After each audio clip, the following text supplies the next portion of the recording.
Oh, barbecue because it's Memorial Day. Sorry, guys. I did not put that together. What does it feel like to be too beautiful? I wouldn't know. I'm just the right amount. Hello, WSR. Tyler, we appreciate you. Stizzlin'. Are you married? I am not married. Cool, you work out at the zoo? I do, yeah. I can't tell you exactly where, but it's like a zoo, yeah. It's easier to just say that. Leo, thank you for the rose. Appreciate that. Thank you. I love animals. Me too, Alex. Hi, Jeremy.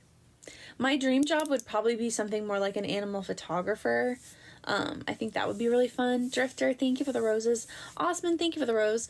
The thing about that is that it's very like solitary. My job right now is highly social. It's almost, I would say, so I was hired as like an instructor, an educator, but I would say it's more like a representative. Like a lot of the questions I'm answering are about like the structure of the zoo, right? Tyler, thank you for the rose. Or like, my voice totally like, blah, blah, blah, there. Tyler, thank you for the rose. I don't know why. It was like a vibrato. Also, it looks like I'm crying, but I swear I'm not, you guys. I have no idea why my eyes are just like, maybe I have allergies or something. But I'm not crying, okay? Unless you want me to. I'm so thankful for all the gifts.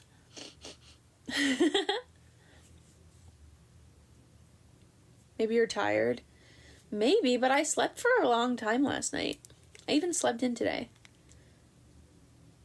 Nice. I took kids to an animal sanctuary here in Jupiter. It was very cool. Oh, that's so cool. Jupiter, Florida. I know of it because Tyler Cameron from The Bachelor is from Jupiter. And also, it's hard to forget a place called Jupiter. If you said I'm from Jupiter, like, that's crazy, right? Hi, Monty. How's it going? You are cute. Very cute. Thank you. Osman, thank you for the hi bear. I appreciate that so much. Yours is my life. A celebrity from Jupiter. Yes.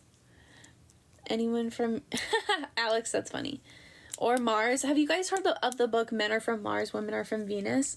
It's a very, very outdated book. Monty, thank you for the heart me. And that book is hilarious. It says stuff like men should be able to build a fire, like to keep the woman warm and stuff like that, which, like, okay, that's not so bad, but it's a little bit outdated because, like, we really don't need anyone to build a fire unless you're a Boy Scout. I mean, it's an impressive skill, but just like in everyday life in America, you probably don't have to build a fire. Not outdated. You're also kind of old school. I am a little old school too, Tyler. I can be kind of old school. But like I do value tradition. But Men Are From Mars, Women Are From Venus is a little bit, it's a little too much. It's a little crazy for me. I mean, we could look up some of the stuff they say. Let's look up some of the stuff they say, because as I recall, it's quite controversial. Let's see what it says. It was written by an effeminate. What is an effeminate? Good evening, Jason.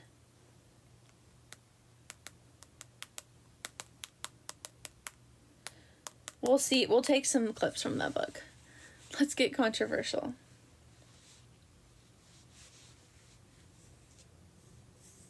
A feminine man.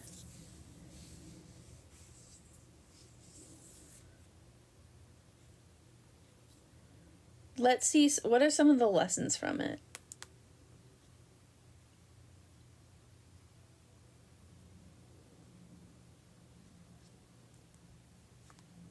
Okay, let's see. Men Are From Mars, and then let's do lessons. Okay, here we go. 10 lessons from Men Are From Mars, Women Are From Venus. So here's what the cover of the book looks like. Have you guys seen that before? Okay, 1, men and women process emotions differently. I do believe this. This I believe. Jim, what are you talking about?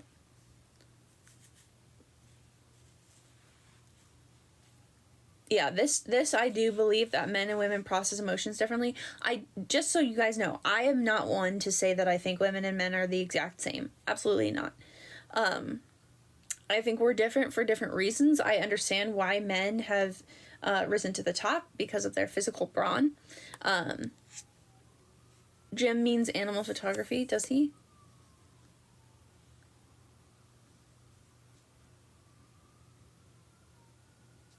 You guys, Lightstream is trolling. He's not serious. He knows why it's backwards. Men and women exhibit distinct communication styles. Women typically employ a more indirect communication approach, replete with qualifiers and hedging language, whereas men tend to be more straightforward and concise.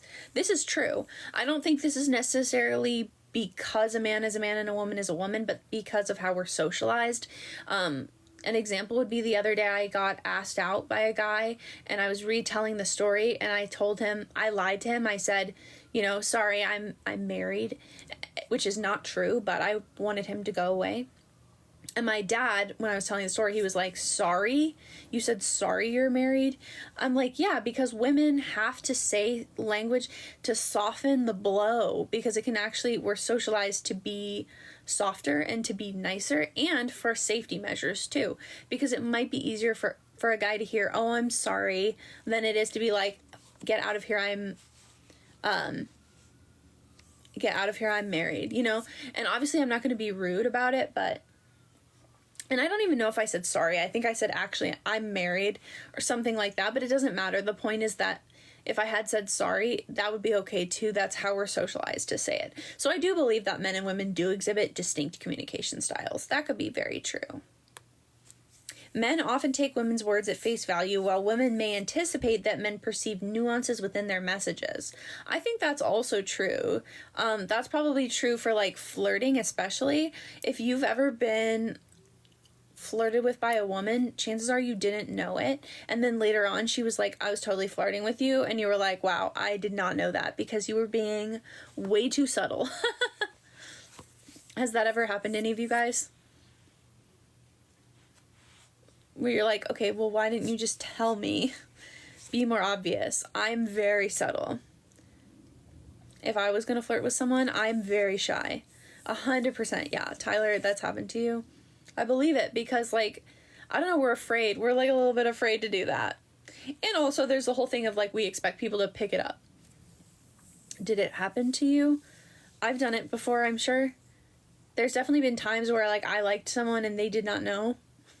Because I'm a little shy with it. Hi, doll. Thank you. I was taught that when in doubt, ask a woman. I like that, William. Just ask. That's good. Although they might not always give you a straightforward answer. Number 3 says,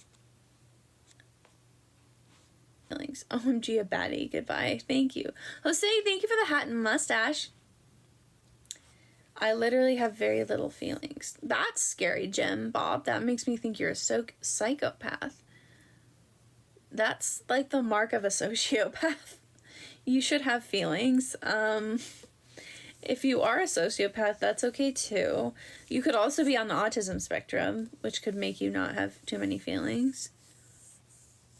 If you don't mind, could you send me pages of your book? I can't send you pages. You can Google this. I have too many feelings. Mark, yeah. I guess I don't dwell on them. Jim, Bob, I guess I'm similar in the sense that I often don't dwell on my feelings either. That's not a big thing that I do.